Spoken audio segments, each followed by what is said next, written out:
تعالى المانيا بحر، المانيا بحر، المانيا بحر. تعالى اتنين المانيا. المانيا يا استاذه. لا المانيا.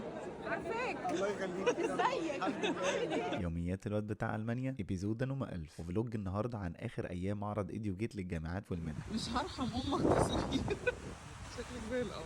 بدأنا اليوم بفقرة التصوير واللي عمري ما نجحت إني أوصف مشاعري فيه، فأنا قررت النهارده إن أفكر معاكم بصوت عالي وأحاول بجد أوصف لكم حقيقة مشاعري. بصوا، ما أكدبش عليكم، إحساس الشهرة ده مختلف، حلو ووحش في نفس الوقت. بتكون سعيد وفخور بنفسك إنك بتحقق تأثير إيجابي في حياة الناس، وفي نفس الوقت حاسس بقلق وارتباك بسبب الاهتمام الزايد والضغط اللي بيجي من تسليط الضوء عليك وكأنك أهم واحد في المكان. ودي حاجة مش حقيقية، وإن كان كل حتة فيك بتحاول تقنعك إنك تصدقها. بص، أنا بحس إني محشور في معادلة صعبة بيني وما بين عقلي، بين النوازن بين الثقة في النفس والتواضع. أنا عارف إن الطبيعي إن الإنسان يكون سعيد لما يحس بقيمته وسط الناس، بس الخطر كل مرة بيبدأ لما أروح البيت وتبدأ جرعة السعادة دي تقل مع الوقت، وتبدأ صورتي قدام نفسي تتشوه واحدة واحدة، وكأن بيقل معاها إحساسي بقيمة نفسي، واللي بيخليني أكون مستعد أعمل أي حاجة زي المدمن علشان بس أحس الإحساس ده تاني. وهنا كل مرة ما بلاقيش الحل غير في حاجة واحدة، الصدق. إن أكون صادق كفاية مع نفسي في وصف مشاعري. بحس إن كل ما هكون صادق في وصف مشاعري كل ما وعي هيزيد وهعرف نفسي أكتر، وده بيخليني اوصل لمرحله كده من النضج العاطفي اني اعرف ان اخطر حاجه ممكن اعملها لنفسي ان احط قيمتي في حاجه او في حد. ايوه، زي ما بقول لك كده، قيمتك مش المفروض تكون في العربيه اللي راكبها، مش في الفيلا اللي عايش فيها، ولا المطعم اللي بتاكل فيه، ولا شغلك، ولا مكانتك الاجتماعيه، ولا عدد المتابعين اللي عندك، ولا حتى الدرجه العلميه اللي وصلت لها. قيمتك مش في رصيدك في البنك، ولا حتى نظره الناس ليك، لان ببساطه اي حاجه من دول ممكن في لحظه ما تكونش موجوده، وساعتها هتبقى قيمتك قدام نفسك راحت معاها. قيمتك الحقيقيه هتلاقيها في نظرتك الصادقه لنفسك، في الاثر الطيب اللي هتسيبه، في اخلاقك اللي بتتعامل بيها مع الناس، ونيتك اللي محدش يعرف عنها حاجه غيرك.